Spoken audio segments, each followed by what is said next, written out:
On ne peut plus rien dire ni faire sans se faire traiter de facho. Jean-Louis nous écrit aujourd'hui et soulève un problème qui concerne toute une partie de nos concitoyens. Tel un CRS sur un militant écolo, nous ne pouvions que saisir ce problème à la gorge. Voici donc notre tuto, 5 choses que vous pouvez dire sans risquer de vous faire traiter de facho. La cinquième va vous surprendre. 1. Les LGBT, de nos jours, il y en a partout. Il faudrait les laisser vivre et puis leur donner les mêmes droits que les autres. Le contraire de ce que fait Kadyrov en Tchétchénie, ou Poutine, ou même l'Iran. 2. Il nous faut un pouvoir fort au Parlement et moins de pouvoir au président et aux gens qu'il désigne tout seul dans son coin. Le contraire de ce que fait actuellement Giorgia Meloni en Italie. Astuce. Vous pourriez aussi réclamer plus de conventions citoyennes désignées par tirage au sort et la prise en compte législative de leurs travaux. Mais seuls les vrais hommes musclés et les femmes tradies oseront probablement cette référence à la Grèce antique. 3.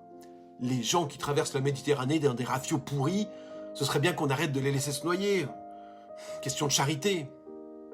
Tout de suite, quand on arrête de vouloir tuer les gens, ça fait moins facho et tellement plus chrétien. 4. On a quand même un problème avec les médias. Il nous faut un service public de l'audiovisuel indépendant, une loi de déconcentration des médias et un vrai soutien aux petits producteurs d'information.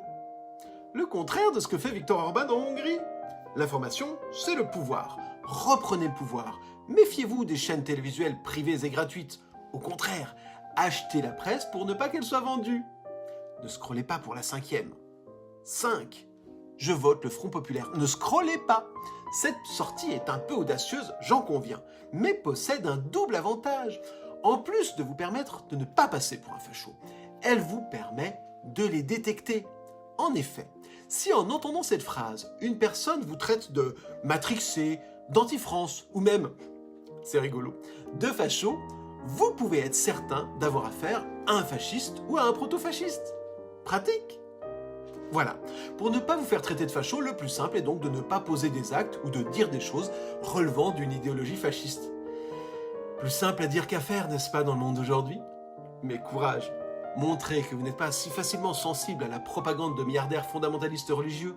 Vous pouvez y arriver. À bientôt pour d'autres conseils.